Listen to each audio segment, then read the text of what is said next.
Hi, it's been a while. You're probably where I've been. I have been in the Philippines.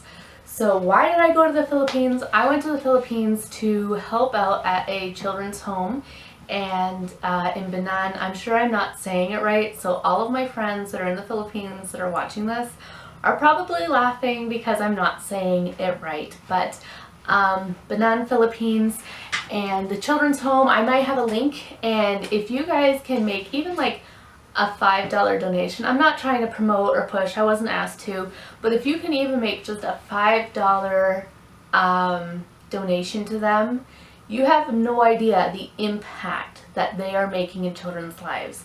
I got to be with some of the children, and the children are just amazing. Like, they're very welcoming, and you know what? It didn't matter to any of them that I was blind. They didn't care. They didn't treat me any differently. It was amazing. I had a wonderful trip.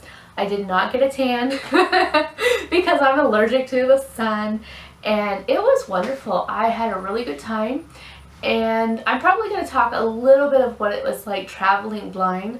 So my brother and I traveled together. So yes, my younger brother came with me, and when I travel, like, especially even in Canada in some of the malls, because they're so loud and they're so busy, when I'm with my mom, because my mom, I don't want to give too much history about her to respect her privacy, but she has to use different devices for mobility, and so I cannot hang on to her like I normally would somebody else, and so I use a dog leash. I have it wrapped around my wrist and hooked on. Now that is not something I do because I'm blind. I do that because I get overwhelmed by too much information coming in. I have something called stress-induced ADD, and it's where I have too much information coming in at one time and I just freeze. That's something that I've always done. It's not that noticeable when I'm with family and things like that because I come from a family of 6, so there's lots of noise, and so when I'm at just regular family gatherings with other family, I can do stuff like that. But in malls, when there's all kinds of different sounds and different things like that, it's easier for me to get stopped or frozen and people move on without me. So that is something that I did for my own safety at the airport. And it was a good thing too, because there were quite a few times that if I was not attached, I guess in my mind I black out because I don't even realize I've stopped letting go. And the next thing I know is my brother is like yanking me along, and then he'll be like, oh, he's like, come on. And I'm like, oh, okay. So yeah, so the airports actually weren't that bad. I was really amazed by the good experience that I had on the airport because I've heard lots of horror stories of blind people traveling. And they were amazing because they put me through, so I get to go through kind of like a fast track because I'm disabled. So, you know, a lot of times you have like this attitude of, I don't like being classified as disabled.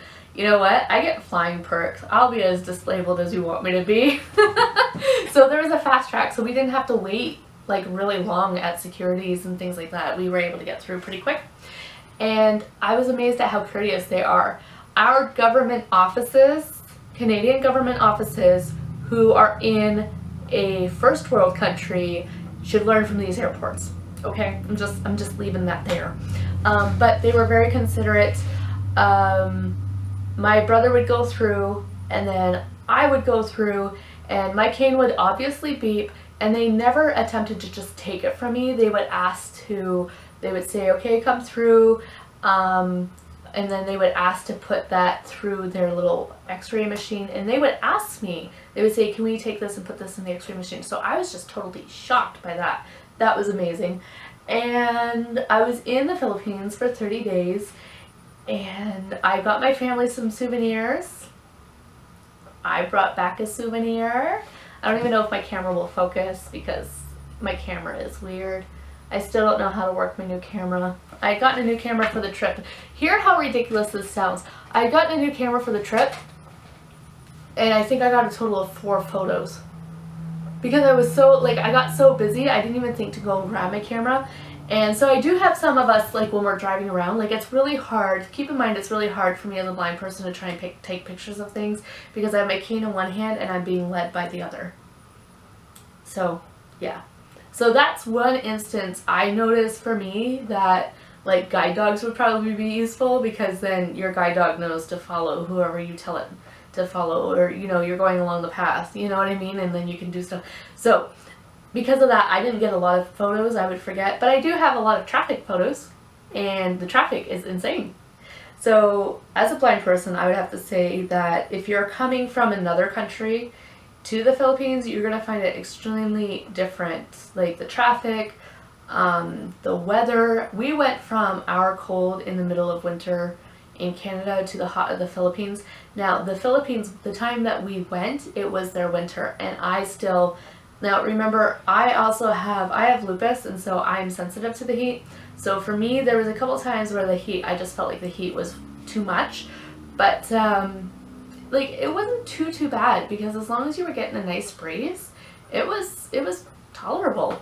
But as soon as you exited the Filipino airport, it was just like, oh. So it was hot. Yeah, so that's where I was for the month of January, and then I've been settling back into the routine. I've been having some insane health stuff going on since I got back, and that has taken a little bit of a toll on me. And I'm going to do another video about being engaged, and I know everyone's been waiting for that update. Everyone is waiting for that update, but if you've been following me on Facebook, I know that you've probably seen this. If you've been following me on Facebook and Twitter, you'll know that I am engaged, and I'm going to be releasing a movie or a video about all of that. But he's a wonderful man.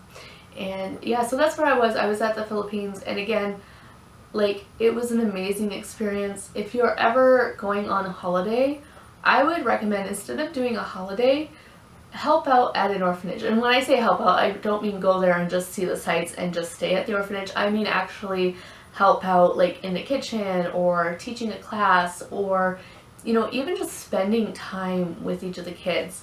It's amazing. And when I was there, at first I was really treated more as a guest. Like, I was doing some stuff with the kids, but I was really treated as a guest. And then as I was there, I went out and I was helping in the kitchen with some of the other young ladies that, you know, they were from the area, and it was really fun to just embrace the way they were there. It was really fun. I really enjoyed it.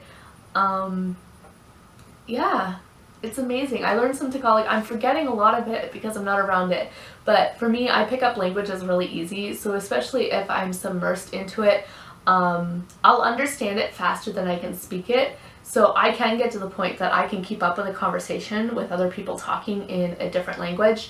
I won't be able to speak it, but I can understand what they're saying. So I can do that, but so I've learned some Tagalog, and I'm probably saying it very wrong. It makes my fiance laugh. So good morning is, I have to think, it's been a while since I've used Tagalog. Magandang umaga.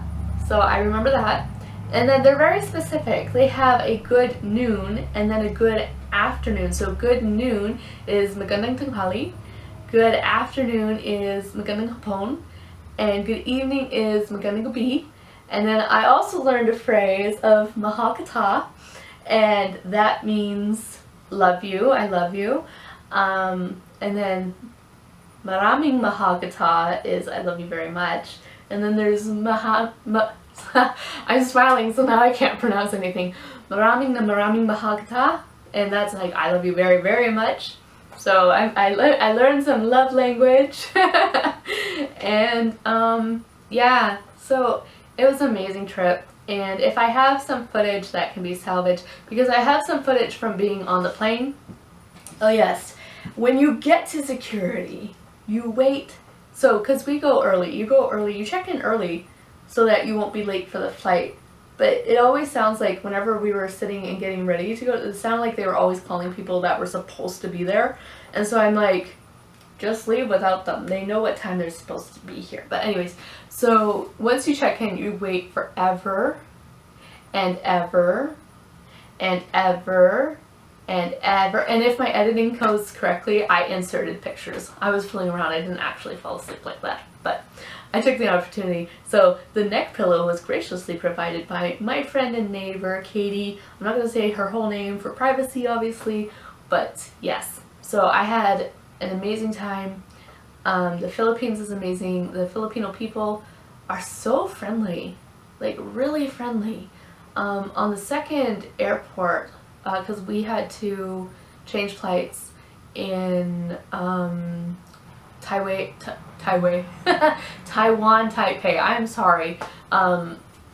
Taiwan, Taipei, or if you say it the other way, Taipei, Taiwan. We had to change flights, and there was a lady who, my brother and I cannot go down ramps, I lose my balance, and so my brother and I were going down the stairs, and all of a sudden I could feel this person, because I was hanging on to my brother with my right hand and with my left hand.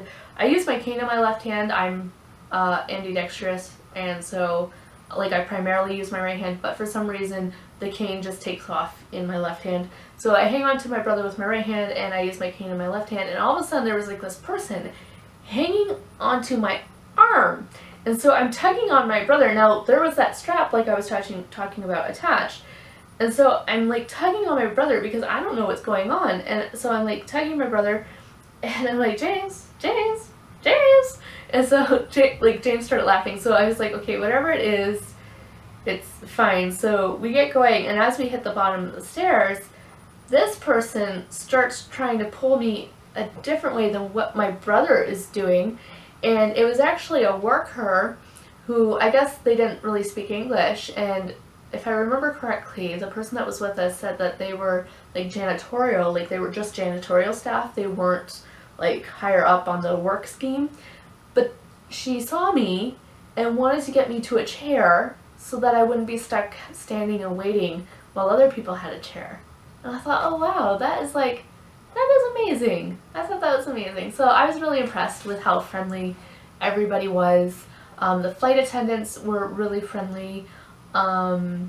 They actually had a book and braille of safety, and I guess they have a video demonstration of all the boring safety stuff. I feel like you never actually need to fly to know the safety stuff because I feel like it's on every video that has a flight in. Okay, so for some reason I'm still trying to figure out my camera and why it automatically shuts off when it did. So it shut itself off. And if you really want to hear more about the trip, let me know in the comments below because I know I'm a bit of a rambler. So just, let me know in the comments below if you are interested in hearing more about the trip. Be specific with your comments, and yeah, thank you guys for watching. Give it a thumbs up, subscribe, share, hit the bell notification, and leave me a comment. Thank you so much. Bye.